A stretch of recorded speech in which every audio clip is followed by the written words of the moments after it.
Darkness by Joseph Conrad, Short Notes for Exam. Charles Marlowe. Charles Marlowe, the chief narrator of Heart of Darkness by Joseph Conrad, is a sailor. He narrates his own experiences of travel in the Congo. Marlowe is presented as a man of reflection and meditation, with extraordinary faculties of observation and analysis. He is a man of action with a strong philosophical bent of mind and penetrating psychological insight. It is through his mind and thoughts that we gain an impression of the whites who, despite claiming to civilize the savages of the region, actually satisfy their own greed and their love of power and pelf. Marlowe resembles Conrad himself in the quality of much of his experience and in the temperament through which that experience is interpreted. Although Mr. Kurtz is the dominating character in the story, the narrative is told by Marlowe, who possesses exceptional intelligence and extraordinary powers of thought and psychoanalysis. He is the moving spirit behind the whole book. It is through his eyes that we see the Belgian Congo of Conrad's time, and through his mind that we assess the character and personality of Mr. Kurtz. However, Marlowe is distinguished from Conrad both by the Englishness of his character and by the way in which he is characterized through the eyes of other observers. The first narrator. There are two narrators in Heart of Darkness. The first narrator, who remains unnamed, merely serves to introduce the other men on board the Nelly, particularly Marlowe, who is to be the main narrator. Marlowe is described at the beginning by the first narrator as a man with sunken cheeks, a yellow complexion, a straight back, and an ascetic appearance. He adds that Marlowe is sitting cross-legged in the posture of a Buddha preaching, dressed in European clothes and without a lotus flower. Conrad, instead of speaking in the first person, distances himself from the readers by inventing a fictional character named Charles Marlowe to narrate the story. Marlowe, in turn, is also distanced from the readers through the introduction of another narrator, who is nameless and a friend of Marlowe. In other words, there is a double distancing of Conrad from the readers. This distancing is intended to impart objectivity to the novel. The Nelly.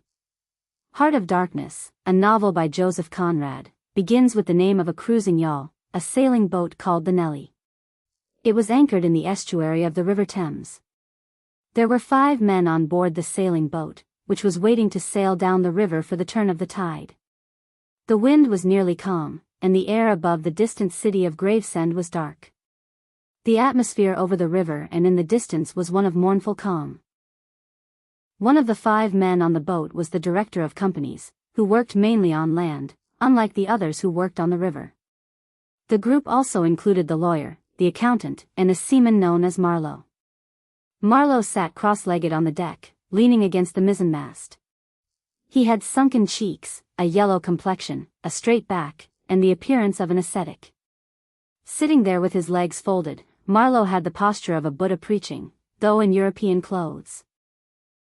He was recounting how, in his youth, he had sailed upon the Congo River in the African country of the Congo. Congo. Congo is the name of an African country that encompasses most of the basin of the River Congo. This country has a very narrow outlet to the Atlantic Ocean at the mouth of the river. It was established as the Belgian Congo under the sovereignty of King Leopold II of Belgium. In due course, the country gained its independence from Belgian rule. The River Congo is the second longest and largest in volume among African rivers. It discharges more water into the Atlantic than all other African rivers combined. Heart of Darkness, a novel by Joseph Conrad, is based on his trip as a sailor along the Congo River and his exploration of the country in the dark continent of Africa. The Congo deeply stirred his imagination, and the places he visited became more than mere backgrounds for his story. In Heart of Darkness, Conrad invented a fictional narrator, a retired English sailor named Marlowe, who resembled Conrad in the quality of much of his experience and in the temperament through which that experience was interpreted. However, Marlowe is distinguished from Conrad both by the Englishness of his character and by the way he is characterized through the eyes of other observers. The Ant/Marlowe's Aunt. Marlowe's aunt, whom he describes as a dear, enthusiastic soul, manages to get him the job of a skipper in the Belgian trading company operating in the interior of Africa. She believes that the white men, who visit the region, are doing a great service to the natives by civilizing them and improving their conditions. However, Marlowe does not agree with her view. Like the intended, Marlowe's aunt is separate from the darkness inherent in the human world. She lives in a special realm of her own and simply does not understand the real world. This is evident from Marlowe's comments about her.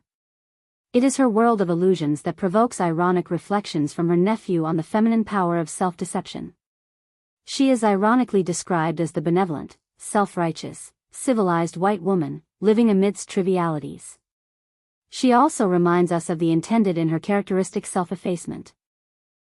She seems to exist merely to be of use to man rather than as an individual in her own right.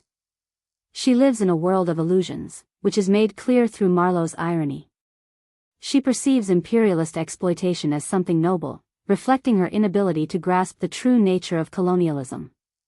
The doctor at the company's headquarters. The doctor at the company's headquarters in Brussels, a pseudoscientist who examines Marlowe, is an ambiguous character. Once he has mechanically performed his official duties, he pursues his private interests in measuring heads. He measures the skulls of those who go to Africa and finds the mental changes of individuals interesting for science, though he never sees the agents when they return. The doctor's peculiar enterprise foreshadows many of the hideous activities carried out in the Congo. We may compare Kurtz's collection of skulls and the implications of cannibalism associated with the natives to the doctor's practice of carefully preserving measurements of human heads, particularly those of men bound for the Congo. Although the doctor's theory involves the changes that take place inside the head, his interest in these mental changes seems meaningless, since the white men who go to the Congo never return, or at least, he never sees them. The doctor seems to unconsciously, yet ironically, advise Marlowe to avoid irritation more than exposure to the sun, and that, in the tropics one must, above all, keep calm. Perhaps the doctor is advocating restraint here. Manager's uncle. The manager's uncle is aptly described by Marlowe as a butcher in a poor neighborhood. He is the leader of the El Dorado exploring expedition. His physical appearance mirrors his essence, his eyes express cunning and cruelty of all kinds. He has a fat belly and short legs, giving him a comic appearance, but he is, in fact, a villain with secret plans, showing his craftiness in his conversations with his nephew, the manager of the company's central station.